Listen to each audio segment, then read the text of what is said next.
Well, howdy everyone, it's Brian again. I know I've used artificial intelligence on one of my previous uploads, but I've been wanting to kick back and relax. Really, just write up a vision with whatever that would come to my mind and simply jot it down.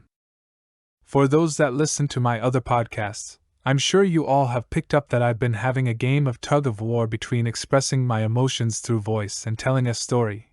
But on the other hand, I've thought over how nice it would be to write out what came to my mind. Just a way to chill and type out my thoughts without running into writer's block, so to speak, or worrying about stumbling on my words.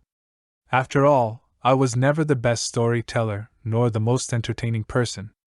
But I will tell you that working on this kind of production has been fun and all worth the while. And yes, I did enjoy my time when I worked on my other vocalized podcasts. So, here we go. I've been wanting to go over the general pleasures of smaller hobbies that offer little to no returns. Referring back to one of my hobbies, I've always seen cooking and baking as a form of work that's all engaging, which takes my mind away from everything else. I guess you could say I get into a flow state, the same focus when I'm gaming and forget about the rest of the world around me. Though the one problem I have with games is that I could spend hours trying to hunt down that rare item or grind to achieve the next skill level. And while all fun and games, pun intended, I'd get a sense of guilt, wondering how I could have spent that time on anything else with more value or greater returns. And yet, even though it can get tiring, I'm able to cook or bake for hours and get such a good feeling of accomplishment. Well, if the final dish came out good, or else I'll be filled with a sense of disappointment. Still though, many consumers take on a task of endless amount of hours of gameplay, or any other pastime that may seem pointless, and view it as work worth doing. Though seeing gaming as one of my beloved hobbies, I only played games just for the pleasure, and truthfully, others game as a means to escape reality. I guess I'm comparing games as a means to put effort into something and get nothing but enjoyment out of it. Now, I'm not referring to the professional gamers that practice and turn their talent into a career and make a solid profit, if they have any success. I could use gardening as an example, and I'm bringing this up as I'm familiar with it, but I just simply don't find much enjoyment out of it. On one side of the spectrum, I kind of wonder, why would some put so much effort into it if they're only growing flowers? They'll grow beds of flowers but have no herbal uses nor sell them for profit. It's all for decor. And once their season ends, they die out.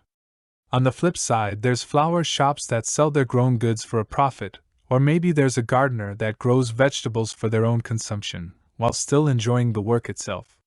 And I think I may just be getting closer to my point. Even for the small things such as walking, no matter how counterproductive it may seem, it has been shown to aid joints and clear a mental mindset. For gardening, while I find it to be more of a chore than a hobby, I'm sure there are folks who enjoy the process and meditate while watering their flowers. So the benefit is there, to have that peace of mind and setting work and chores aside. Obviously, for cooking there's nutrition available, and while anyone could eat bland and boring food, eating tasty dishes is one of the best pleasures of life. Going back to gaming, there's a bit of research that it's been shown to improve cognitive abilities or motor skills.